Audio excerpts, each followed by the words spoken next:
श्री गुरु चरण सरोज रज निज मन मुकुरु सुधारि बरनउँ रघुबर बिमल जसु जो दायकु फल चारि बुद्धिहीन तनु जानिके सुमिरो पवन कुमार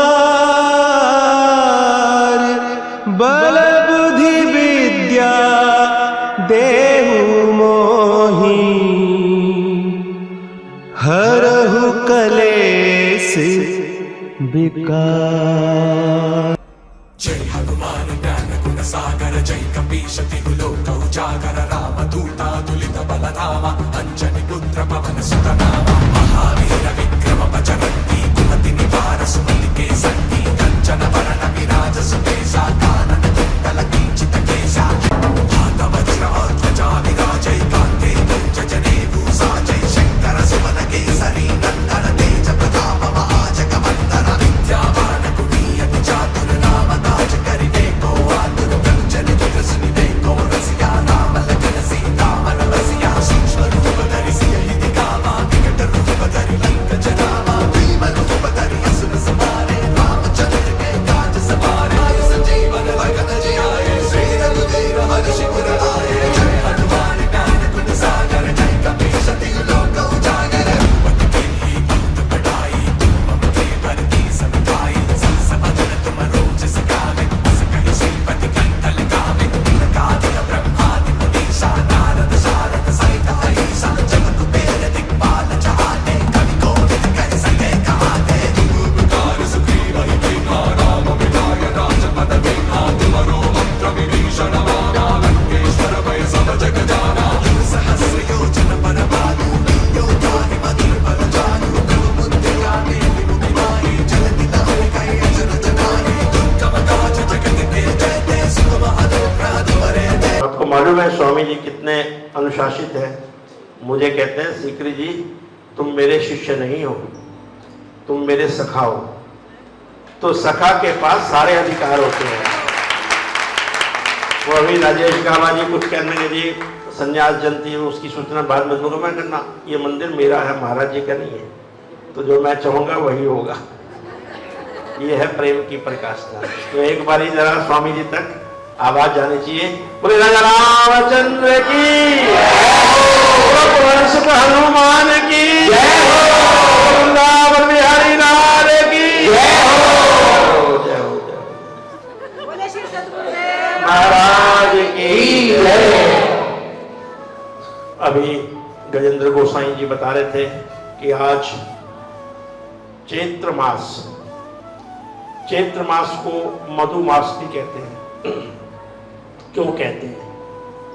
क्योंकि बसंत ऋतु इस समय अपने यौवन पर है और इस समय पंछी, कोयल, तितलियां, मधुमक्खियां सब अपना अनुराग और अपना पराग कहते हैं शहद को।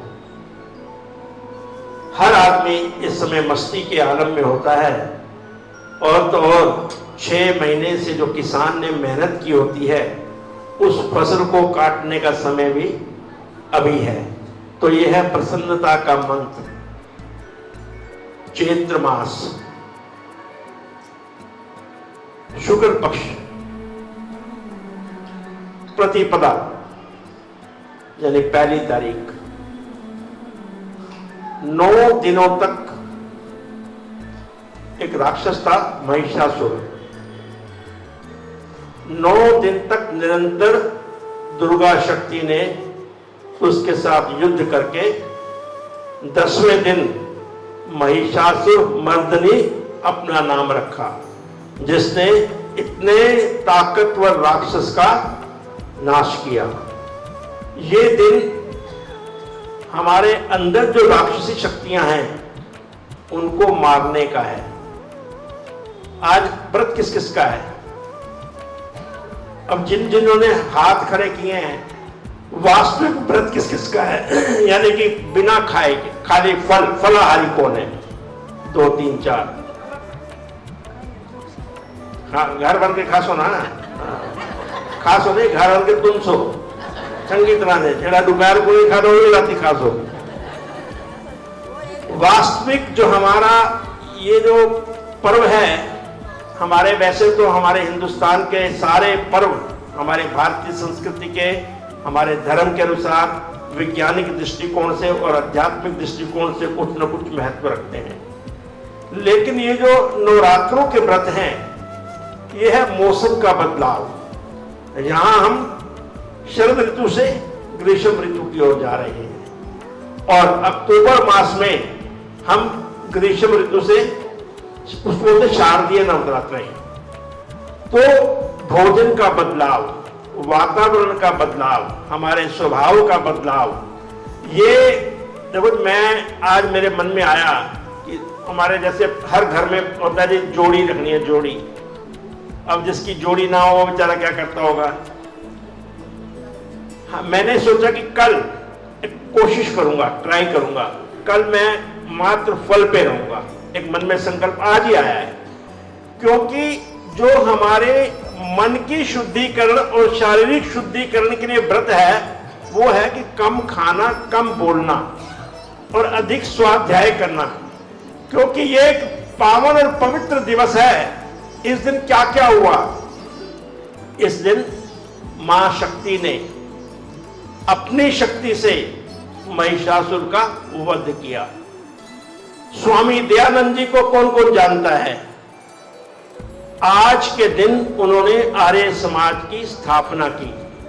आर्य समाज के सिद्धांत क्या है, हमें उनसे कुछ सीखना है। अब शक्ति का क्या अभिप्राय है? शक्ति का अभिप्राय है कि हमारे सबके अंदर शक्ति विद्यमान है, लेकिन शक्ति कहां है? शक्ति है मूलाधार चक्र में। मूलाधार चक्र में यानी जो हमारे शरीर का सबसे गंदी जगह है, वहां पर विराजमान है। आज के दिन यदि हम साधना के माध्यम से, ध्यान के माध्यम से, भक्ति के माध्यम से, प्रेम के माध्यम से, समर्पण के माध्यम से और ज्ञान के माध्यम से उस शक्ति को, हमारे 10 चक्र हैं शरीर के अंदर, उस शक्ति को मूलाधार चक्र से प्रारंभ करके यदि हम शास्त्रार्थ जिसको बोलते हैं, ये जो स्थान है, यहां तक उस शक्ति को ले जाए तो ये वो दिन है। शक्ति का अभिप्राय मात्र ताकत नहीं है, हमारे अंदर आध्यात्मिक काफी हमारे तरंगे हैं, उन तरंगों को उजागर करने का दिन है। स्वामी दयानंद ने क्या दिया समाज को? वेदों का ज्ञान दिया, कुरीतियों का खंडन किया, जो हमारे गलत कर्म कांड हैं उनका खंडन किया। महिला सशक्तिकरण के लिए यदि मैं कहूं कि बेटियों को शिक्षा का शुभारंभ ही तब से हुआ। हालांकि एक अहिल्या देवी हुई है, अपना बहुत आपने नाटक देखा होगा, एक रूपांतर। अहिल्या का भी महिला उद्धार के लिए बहुत बड़ा जीवन के अंदर योग है। लेकिन 150 वर्ष पूर्व स्वामी दयानंद ने जब आर्य समाज की स्थापना की तो उसमें एक उनका लक्ष्य था बेटियों को शिक्षा देना, महिला को सशक्तिकरण करना। 10 सिखों के गुरु में से दूसरे गुरु हुए गुरु अंगद देव। आज उनका अवतरण दिवस है। गुरु अंगद देव की क्या, मतलब सबसे हमने कुछ लेना है। गुरु अंगद देव की क्या विशेषता?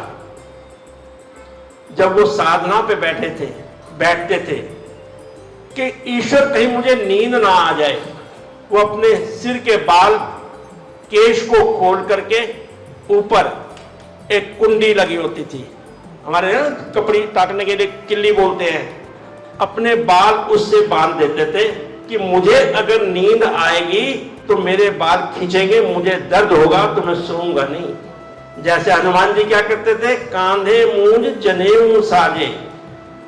हमारा जो मूंज बोलते हैं बाण को, बाण का वो जनेऊ अपने कंधे पर शोभायमान रखते थे ताकि प्रभु की सेवा में मुझे कोई कमी ना, नींद ना आ जाए। क्योंकि हमारे इतिहास के अंदर 3 ऐसे व्यक्ति हैं जिन्हें गुणाधीश कहते हैं। गुणाधीश कहते हैं जिसका नींद पर नियंत्रण हो। एक हुए अर्जुन, और एक हुए हनुमान जी और एक हुए लक्ष्मण। लक्ष्मण निरंतर 14 वर्ष तक सोए नहीं, अगर सोए तो कुछ घंटों के लिए। एक जीव के रूप में ब्रह्म के गोदी में जब मूर्छित हुए तो राम कौन है? राम ब्रह्म स्वरूप है। और लक्ष्मण कौन है? हमारी तरह एक जीव है। जीव ने अपने आराध्य अपने इष्ट देव की गोदी में कुछ घंटों के लिए आराम किया, 14 वर्ष वो सोए नहीं। इसी प्रकार अर्जुन भी ऐसे ऋषि स्वभाव के थे, उनका भी अपनी नींद के ऊपर नियंत्रण था। कहने का अभिप्राय यह है, नवरात्रों का उद्देश्य क्या है, नवरात्रों का लक्ष्य क्या है? हमारी इच्छाओं के ऊपर हमारा नियंत्रण होना चाहिए। अगर मैं 2 रोटी खाता हूं तो मुझे इन दिनों में अन्न का सेवन कम करना चाहिए, क्योंकि एक तो परिवर्तन आ रहा है वातावरण के अंदर। हमारा जो इस समय टेम्परेचर बढ़ेगा, गर्मी बढ़ेगी, तो हमारी खाने की आदतें बदलनी चाहिए। ऋतु के हिसाब से हमें खाना खाना चाहिए। अगर मैं आपको अगले महीने 2-2 किलो सबके घर में रेवड़ी भिजवा दूं, आप मेरे को गाली दोगे या ले लोगे उसे? अगर क्या ठीक है रेवड़ियां खाना, खुद खा, बन के अपने कुआर को खवा। तो ये जो हमारा ऋतु के अनुसार खाना है, ये उसी के लिए है। विक्रमादित्य राजा ने आज के दिन ही उन्हीं के नाम से संवत, विक्रम संवत कहते हैं 2081, आज हमारा हिंदुओं का नव वर्ष है। वैदिक और सनातन दृष्टिकोण से देखें तो आज हमारा नव वर्ष है। विक्रमादित्य के नाम से विक्रम संवत बोलते हैं उसे। उन्होंने आज के दिन अपने राज का शुभारंभ किया था। आज के दिन राम का राजाभिषेक हुआ था। आप कहेंगे ऐसा कैसे हो सकता है? क्योंकि विजयदशमी पर उन्होंने रावण को मारा, उसके 28 दिन के बाद अयोध्या में आ गए। लेकिन अब जो कैलेंडर चल रहा है वो हमारा कलयुग का चल रहा है। उससे पहले द्वापर, उससे पहले त्रेता। त्रेता में जो आज का दिन है, इस दिन भगवान राम का राज्याभिषेक हुआ था। द्वापर में कौरवों को मारने के बाद आज के दिन युधिष्ठिर का भी, युधिष्ठिर मादी जी कहां गए? युधिष्ठिर जी कहां गए? चले गए। युधिष्ठिर ने आज के दिन राजाभिषेक किया। भगवान राम को राजाभिषेक किसने किया? वशिष्ठ ने। तुलसीदास जी ने बड़ी सुंदर चौपाई लिखी है, प्रथम तिलक वशिष्ठ मुनि कीना। जो सबसे पहले तिलक किया वो गुरु ने किया, क्योंकि वो गुरु भी थे और हमारे राज ऋषि भी थे। तो ये आज का दिन बहुत महत्वपूर्ण है। आज का दिन है जीवन के अंदर परिवर्तन लाने का। आज का दिन है अपने जीवन के अंदर सकारात्मक ऊर्जा लाने का। और वो कब कैसे आएगा? वो आएगा हमारी जो अंदर शक्ति है उसको जागृत करने के लिए हमें सत्संग का सहारा लेना होगा, हमें भक्ति का सहारा लेना होगा, ज्ञान का सहारा लेना होगा और समर्पण और प्रेम का सहारा लेना होगा।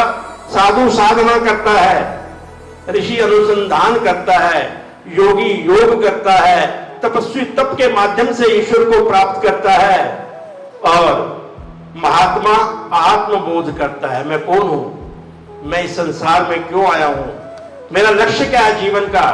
दुर्भाग्य की बात है कि हम अपने लक्ष्य को भूल रहे हैं। हमारा मात्र लक्ष्य खाना पीना और जीवन यापन करके इस दुनिया से चला जाना है। वास्तविक लक्ष्य हमारा नहीं है। यद्यपि हम आते मरने के लिए हैं। राम भी गए, कृष्ण भी गए, रावण भी गया, कंस भी गया, वैद भी गया, रोगी भी गया, लेकिन जो हमारे अंदर सत्य स्वरूप आत्म स्वरूप ये अनम वेदी हंतारम यशेनम मन्यते हतम, गीता के अंदर भगवान कृष्ण ने बड़ी सुंदर श्लोक दिया है कि जो मेरा आत्म स्वरूप है वो नहीं मरता है। लेकिन उस आत्म स्वरूप को समझने के लिए हमारा जीवन है। आज हम यहाँ पर विद्यमान हैं एक ऐसे संत जिन्हें साधु भी कहूं, संत भी कहूं, ऋषि भी कहूं, मुनि भी कहूं, जो भी कहूं कम है। उनके नाम के आगे भिक्षु भी लगा हुआ है। तो यहां पर बैठ के आज मैं संत की बात करूंगा कि संत का जीवन के अंदर क्या महत्व है। एक बड़ी पुरानी कथा है, संभवतः आप में से किसी ने नहीं सुनी होगी। भगवान विष्णु क्षीर सागर में मां लक्ष्मी के साथ विराजमान हैं। अचानक विष्णु उठते हैं, चले जाते हैं, वापस आते हैं। तो लक्ष्मी ने जिज्ञासावश पूछा कि हे प्रभु, अब कहां जाते हो, अचानक जाते हो? विष्णु भगवान कहते हैं कि मेरे भी कुछ मन के विचार हैं, मुझे भी कुछ लोगों से मिलने की इच्छा होती है। किनसे मिलने जाते हो? मैं साधु संतों से मिलने जाता हूं। ऐसा कौन सा साधु है जिसको आप मिलने जाते हो? इस विश्व के जितने भी साधु संत ऋषि मुनि हैं वो आपको मिलना चाहते हैं। ऐसा कौन सा वैरागी है, ऐसा कौन सा बाबा है, ऐसा कौन सा महात्मा है, ऐसा कौन सा महापुरुष है जिसे आप मिलने जाते हो? कहना एक है, फक्कड़ संत है, जैसे हमारे स्वामी दिव्यानंद जी हैं, बिल्कुल फक्कड़ वैसे ही। कहना मुझे भी आपके साथ चलना है। बोले आप वहां क्या करोगी? उन्होंने बहुत जिद की कि मुझे साथ चलना है। अब पुरुष अपनी महिला की बात को तो टाल नहीं सकता, मुझे जाने रोटी भी खानी है। तो कहते चलो। जैसे गए देखा सामने एक फक्कड़ संत, बिल्कुल एक लंगोटी और एक ब्रह्मपात्र। ब्रह्मपात्र कहते हैं जो हाथ में कुंडल लेके चलते हैं, जिसमें वो पानी भी पीते हैं, नहाना भी उसी से। बस इसके सिवा कोई झोपड़ी नहीं, कोई आश्रम नहीं, कुछ नहीं। पेड़ के नीचे बैठे साधना में, मस्ती में लगा है। जैसे उसने देखा कि विष्णु आए हैं, किसी प्रकार की लालसा नहीं, किसी प्रकार की इच्छा नहीं, प्रभु से मिलने की इच्छा भी नहीं, क्योंकि जीवन के अंदर सब कुछ पा लिया। देखा कि सामने कोई महिला आ रही है। बोले हे प्रभु, ये कौन है? कहना मेरी अर्धांगिनी है, मेरी जीवन संगनी है, लक्ष्मी है। दूर रखो, महिला को दूर रखो। बहुत कहने के बाद लक्ष्मी जाकर के बहुत दूर एक पेड़ के नीचे बैठ गई। देखती रहेगी कि क्या सत्संग हो रहा है, ईश्वर और जीव के बीच में क्या वार्तालाप हो, सुन नहीं है। जब उन्हें सत्संग को सुना, लक्ष्मी जी का मन गदगद हो गया कि देखो एक ऐसा विलक्षण संत है। लोग लक्ष्मी को चाहते हैं, चाहे वो साधु है, चाहे वो संत है। लक्ष्मी, बिना लक्ष्मी के आप पूजा भी नहीं कर सकते हैं, आप वस्त्र भी धारण नहीं कर सकते हैं। बोले ये कह रहा दूर बिठाओ। तो दूर से प्रणाम किया और आग्रह किया कि हे संत महापुरुष, आप बैकुंठ में चलो मेरे साथ, मैं चाहती हूं आपके लिए रसोई करूं। वो फक्कड़ संत, मुझे कुछ नहीं करना, बैकुंठ में जाने के लिए मरना होगा और मैं मरने वाला नहीं हूं, मुझे मालूम मेरी आयु कितनी है। कहना नहीं हे प्रभु, आपको मरना भी नहीं होगा, इनके वाहन गरुड़ आएंगे और आपको ले जाएंगे और फिर वापस भी छोड़ जाएंगे। कहानी है, लेकिन इसके पीछे भाव सुनना है आपने क्या है। गरुड़ आए और बाबा को लेकर के पहुंच गए बैकुंठ धाम, और वहां सुंदर सी रसोई बना करके जब भोजन परोसा तो हमारे बाबा जी गुस्से में आ गए। गुस्सा किस बात का? आपको मालूम है एक पक्का खाना होता है, कच्चा खाना होता है? किस किस को मालूम है? मालूम होना चाहिए। जब हम वृंदावन जाते हैं, प्राय भोग जो लगता है वो पक्के खाने का लगता है, रोटी का भोग नहीं लगता। ठीक है, हम लोग संसारी, अलग बात है। पक्का खाना का मतलब है कि उसमें चावल भी नहीं होते। तो जैसे ही उन्होंने आकर के प्रसाद को परोसा, देखा चावल और रोटी, तो बाबा क्रोधित हो गए कि एक फक्कड़ संत को तुम पक्का खाना ना देकर के कच्चा खाना दे रही हो, ये अनादर है संत का। लक्ष्मी को क्रोध आ गया कि मैं लक्ष्मी, विश्व के आधार, विष्णु की अर्धांगिनी, और मैं इन्हें न्योता देकर के आई हूं, अपने हाथ से रसोई की है और ये कच्चा और पक्का। तो उसी समय लक्ष्मी ने उन्हें श्राप दिया। क्या? हमारे गृहस्थी के अंदर कभी भी जब आपके घर में कोई रोटी डालते हैं ना आपकी थाली में, प्राय एक रोटी नहीं, 2 रोटी इकट्ठी डालते हैं। बोले मैं श्राप देती हूं कि जीवन के अंदर तुम्हारे को रोटी के ऊपर रोटी कभी नहीं मिलेगी, क्योंकि तुमने मेरी रोटी का अनादर किया है। वो फक्कड़ संत बोलता मुझे रोटी नहीं चाहिए, मैं आजीवन बिना अन्न के रह सकता हूं, बिना फल के रह सकता हूं, क्योंकि मेरे को ईश्वर ने ऐसी शक्ति दी है कि योग के माध्यम से मैं कुछ भी कर सकता हूं। लेकिन तुम्हारा श्राप मैं स्वीकार करता हूं और मैं भी तुम्हें श्राप देता हूं कि तुमने संत की मन की बात को नहीं समझा। संत को बुला करके संत की मर्जी से भोजन ना कराना, यह भी एक अतिशयोक्ति है। तो मैं भी एक श्राप देता हूं कि तुम निरंतर कई वर्षों तक संतों की सेवा करने के बाद, 10,000 वर्षों की सेवा करने के बाद तुम्हें ये विष्णु राम के रूप में मिलेंगे। और वो कौन थी 10,000 वर्षों तक जिसने निरंतर संतों की सेवा की? वो थी शबरी, जिसको हम भिन्नी भी कहते हैं। कि तेरा जन्म होगा सबर घर में।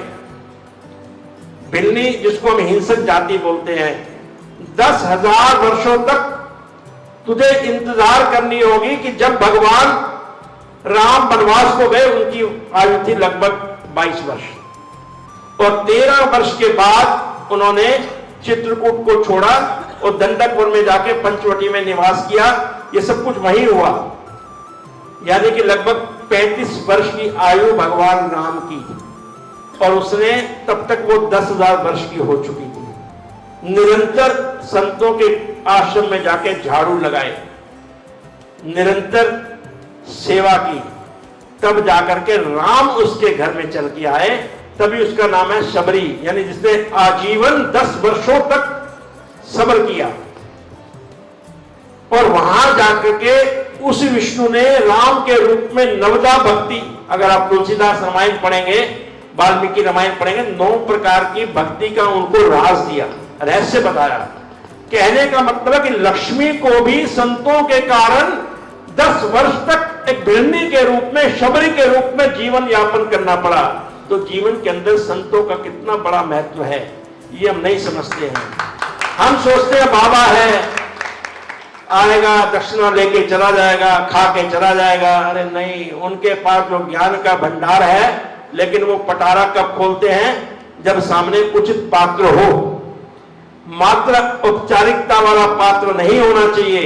यदि आपके अंदर क्षमता नहीं है किसी भी हमारे ग्रंथ को स्वाध्याय करने की, कोई बात नहीं, आपके अंदर समर्पण तो है, कम से कम नहीं, कहते ना अनकंडीशनल सरेंडर कर दो, समर्पण कर दो। प्रभु तेरा तुझको अर्पण, क्या लागे मेरा। जब वो भाव आ जाएंगे, क्योंकि गुरु अंगद देव ने क्या किया,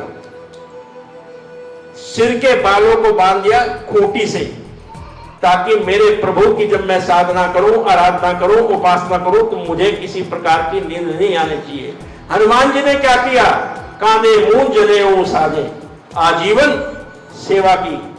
तो यदि हमें मात्र हनुमान चालीसा पाठ करने से कुछ नहीं होने वाला, स्पष्ट बता दूं मैं।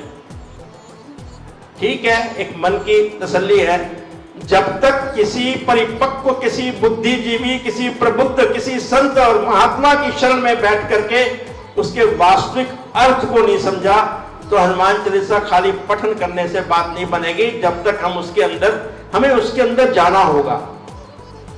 हीरे कब मिलते हैं?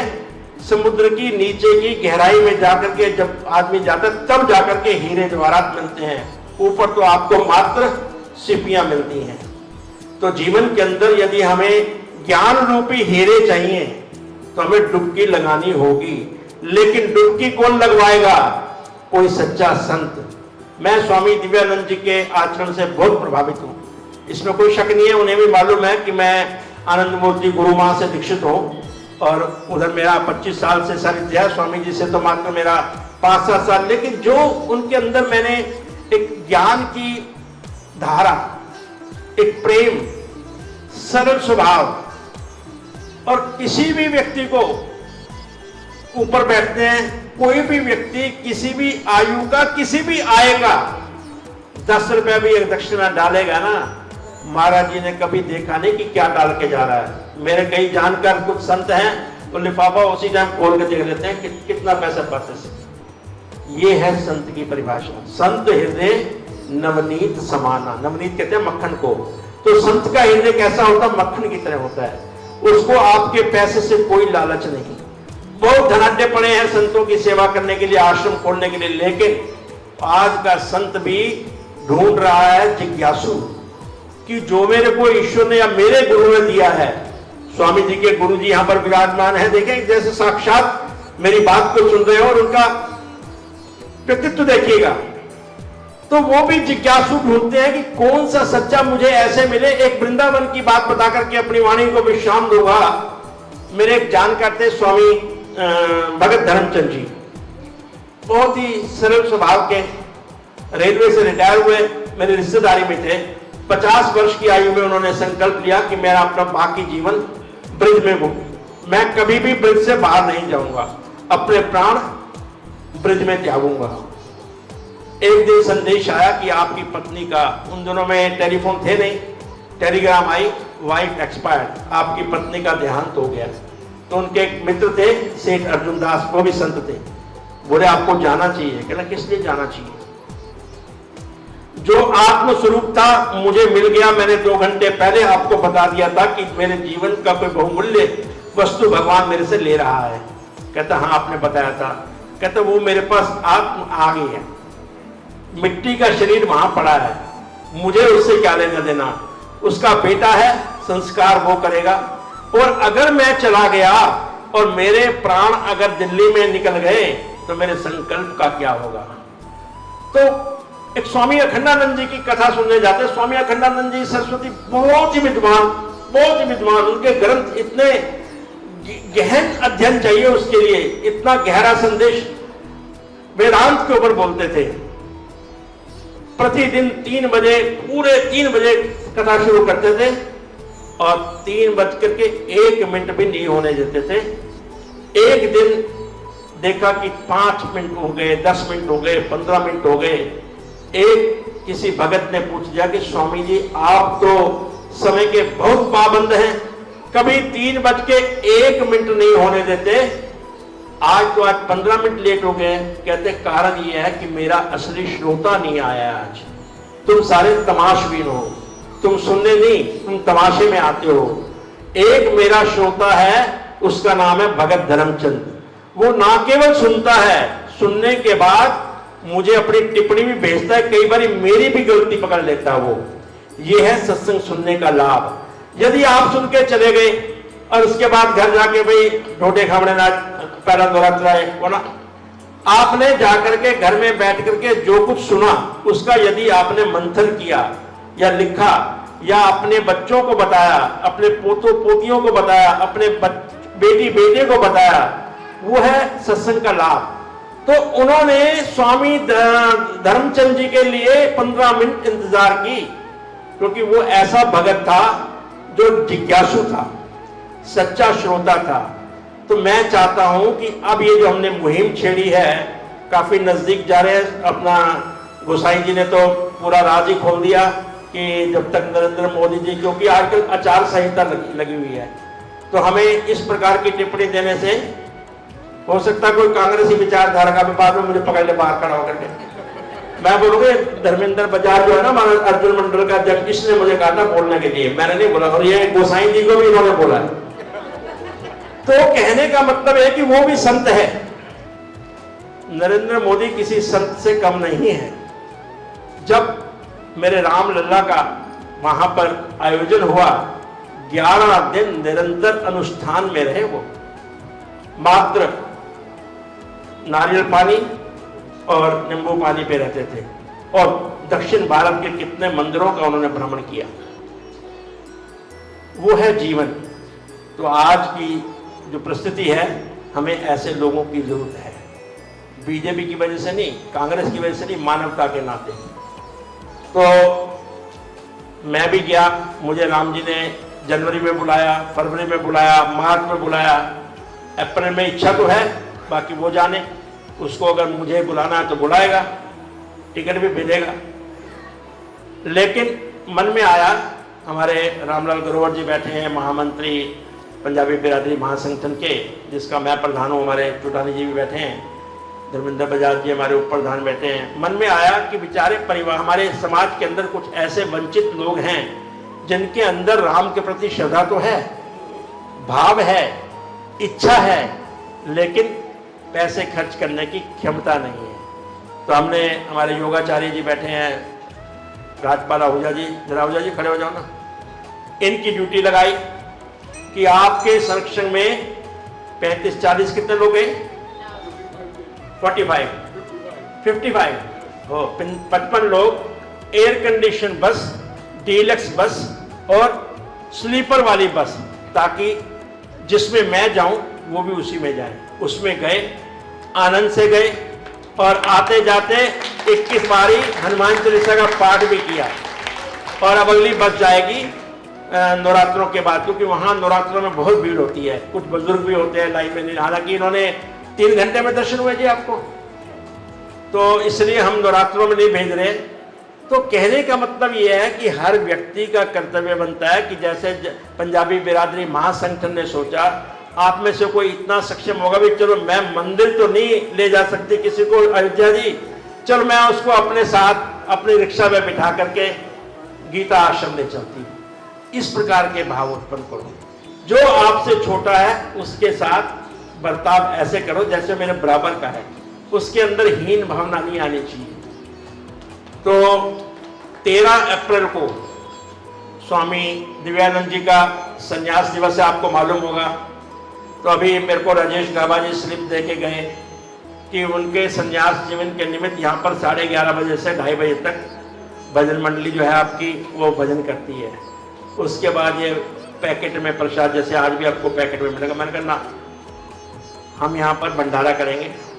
कहने स्वामी जी ने, मैंने कहा स्वामी जी को बोल देना, बोधरा सीकरी जिद्दी आदमी अपने हिसाब से कर रहा है, अपनी तरफ से कर रहा है, आश्रम के ऊपर कोई।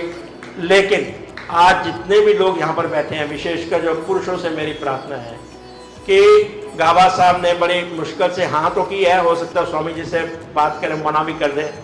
यदि आप मुझे आश्वासन देते हो कि जूठा लेकर के अंदर आना और पैकिंग करके ले जाना, ये गलत है। प्रसाद को घर ले जाने का पाप है, मत ले जाया करो।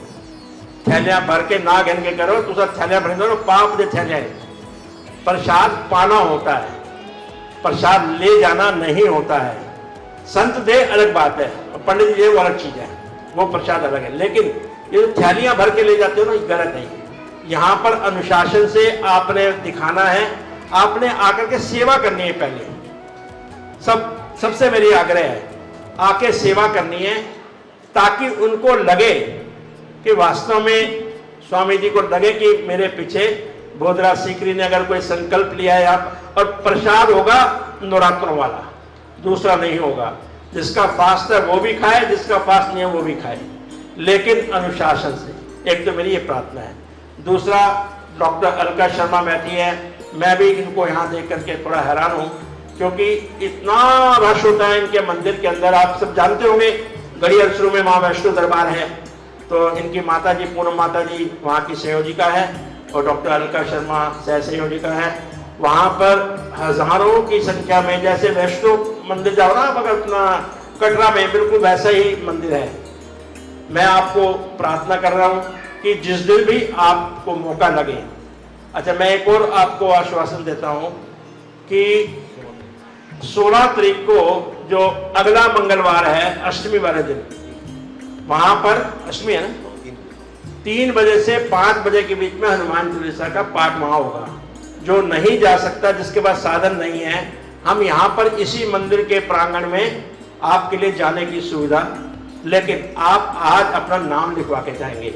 मान लो हमने 10 गाड़ियां कर ली, बंदे चले 4, को पैसे बेकार जाएंगे। जिसने जाना है 3 बजे के लिए, मतलब यहाँ से 2:30 बजे जाना होगा जी, 2:30 बजे यहाँ से 2 सवा 2 आपने यहाँ से जाना होगा। यहाँ से 45 मिनट का रास्ता है। और उसके बाद 3 से 5 वहाँ भंडारा भी होगा। ये नहीं पता कौन सा वाला होगा, व्रत वाला होगा या दोनों होंगे। छोले चावल व्रत में कोई खाए जाते हैं नहीं, जिनके व्रतों में उनके लिए भी होगा। कहने का मतलब है कि आपके लिए जाने की सुविधा यहाँ पर होगी। और मैं, आज है 9 तारीख, 10, 11, मैं 11 को भी जाऊंगा। यदि कोई मेरे साथ चलना चाहे तो हम यहाँ पर आज अगर नाम लिखवाएंगे। 16 को तो मुझे जाना ही जाना है। तो मैं 2 दिन जाऊंगा जी, क्योंकि माता जी का फोन आया था, पूनम माता जी का। तो आप लोग 11 को भी चलो, 16 को भी चलो। आज तो उष्मा जी भी आई हुई है। तो कहने का अभिप्राय यह है कि मन के अंदर थोड़ी भक्ति के भाव उत्पन्न करो। मंदिर आकर के खाली जय हनुमान ज्ञान गुण सागर है तो सबको याद है, लेकिन वो गुण जो हैं हमारे अंदर भी अंकुरित होने चाहिए। इस भाव के साथ भविष्य में हमें कथा में जाना चाहिए और समय पे जाना चाहिए। मेरे कई मित्र मुस्कुरा रहे हैं, वो कभी कभी लेट आते हैं, चलो आते तो हैं भाई, ऐसा ऐसा आदत पड़ेगी ना कि भाई आने की, तो इसलिए समय पे आओ और आनंद लो और अपने आप को समर्पण भाव से बैठो और जो भी समझाया जाए उसकी विवेचना करो, घर में जाके उसका चिंतन और मंथन करो। और यदि मन में कोई शंका है, निसंकोच मुझसे फोन पे बात करो कि ये आपने बताया था जी, इसमें मुझे कुछ शंका है, तो शंका का निवारण यदि मुझे ईश्वर ने शक्ति दी तो करेंगे। तो इसी भाव के साथ आज मैं अपनी वाणी को यहाँ विश्राम देता हूँ। ये जो नवरात्रे के पावन और पवित्र 9 दिन हैं, जीवन के अंदर थोड़ा हमें परिवर्तन लाना चाहिए, चाहे वो खान पान है, चाहे वो स्वभाव है, चाहे हमारा एक दूसरे से बात करने का तरीका है, कुछ परिवर्तन आना चाहिए। देखो 9 दिन के बाद हमारा जीवन एकदम बदल जाएगा। बोले राजा रामचंद्र की जय, पवन सुत हनुमान की जय।